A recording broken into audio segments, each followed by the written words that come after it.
House to Home, presented by RE/MAX Diamond Realty.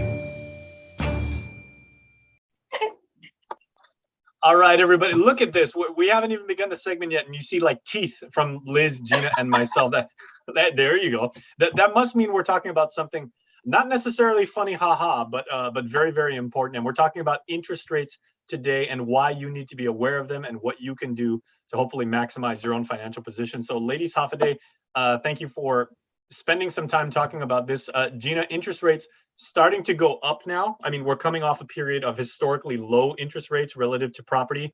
What bearing does this have on people who are now paying mortgages, and why should they be concerned? Well, not so much people that are paying mortgages, but for the families that we are still trying to help. We're still trying to help them find a home for them to get settled in. The prospective homeowners, huh? Yeah, the prospective homeowners, and maybe the families who are thinking about refinancing.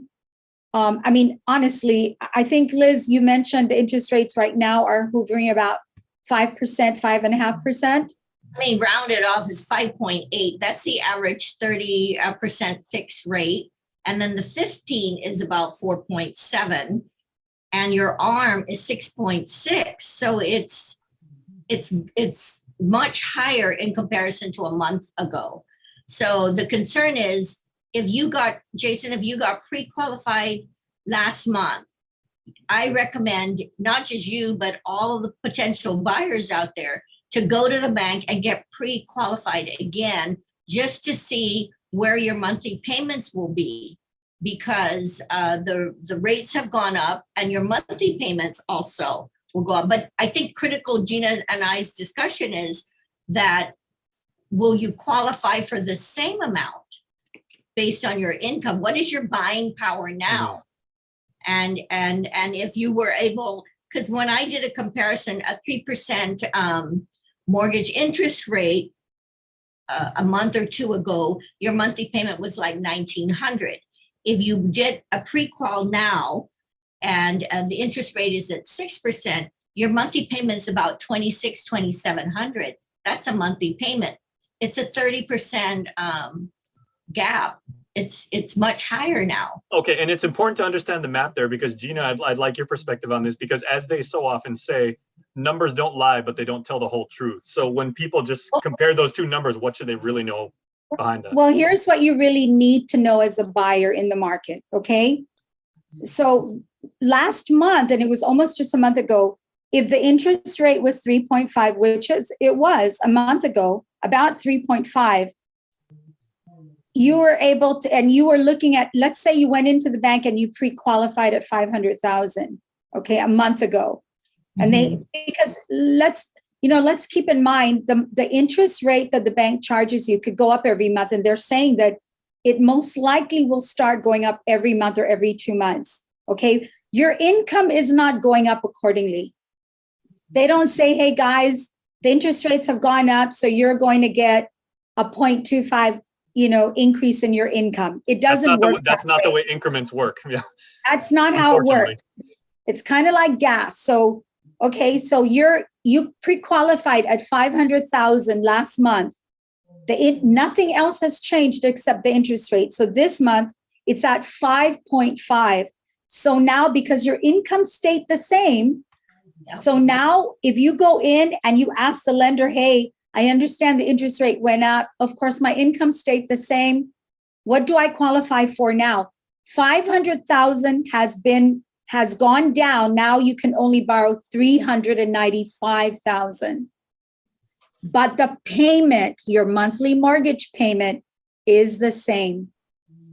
So you're paying the same amount, but in order to keep that payment the same amount, you have to reduce what you're borrowing so that it all levels out. It's like it, and we talked about this a little earlier. It's like gas. My gas tank is still the same, but last month it cost me $50 to fill it up. Today it costs me 80. You're getting the same amount of gas. You're just paying a different price for it. So it's the same. But in this case with real estate, it's actually the reverse. You're not getting the same home. The market is not going to give you a $500,000 home for $395. But because you're paying more interest, you have to adjust the whole, you have to scale down what you're willing to buy. And now instead of looking at $500,000 homes, you should really be looking at 395. And bear in mind, your mortgage will stay the same. Your payment is staying the same. Your ability to actually pay to principal has been reduced by that much more. So, and I would say, like, knowing like what consumer psychographics are, most people would probably take Liz's perspective and they would just say, oh, okay, well, my payment just went up, like what you said, $700 and everything. So they freak out.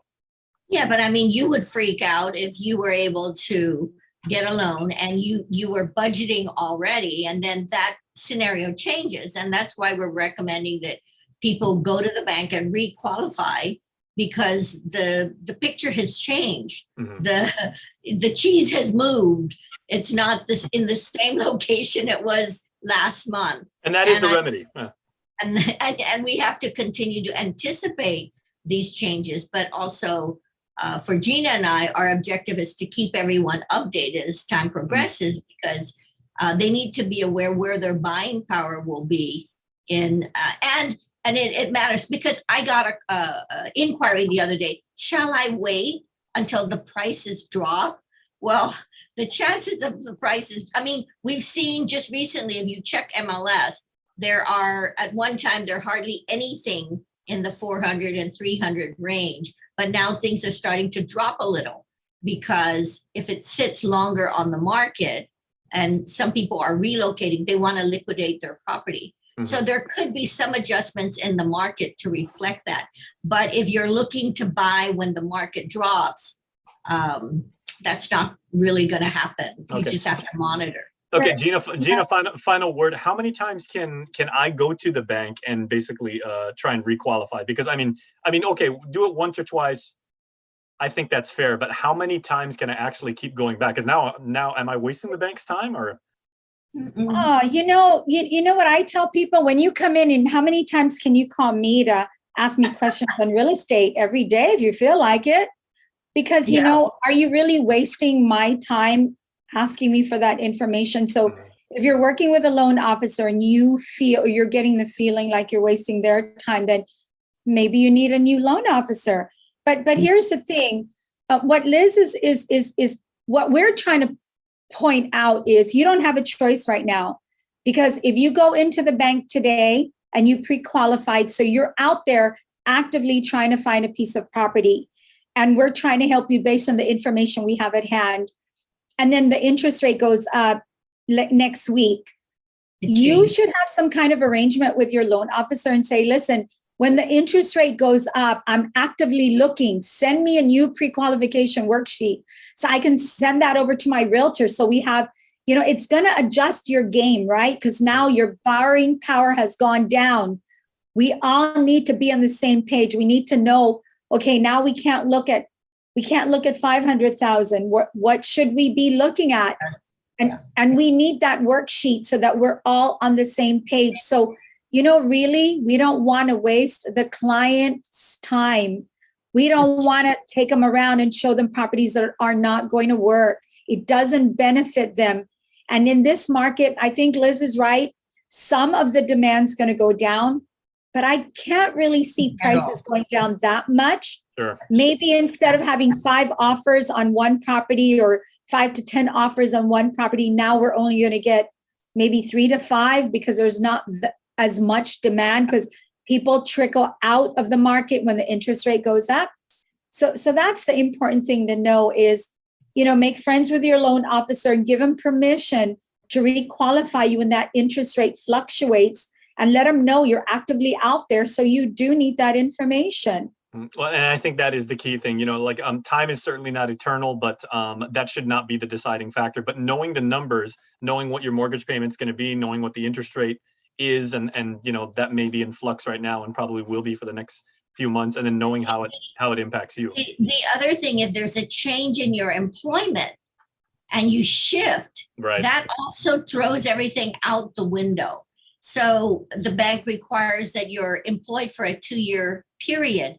And if let's say you had a drop or moved employment, then that's out the window. You got to go back and you have to have a 2-year period. Now, unless it's a professional, you're a teacher and you just shift schools, that's a little different.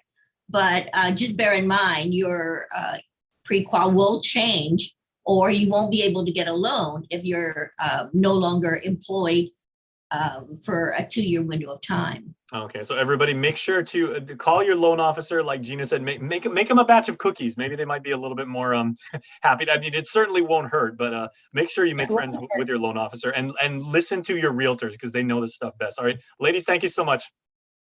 Thank you, Jay. All right, and we'll see you guys next week. Thanks for watching. Bye-bye.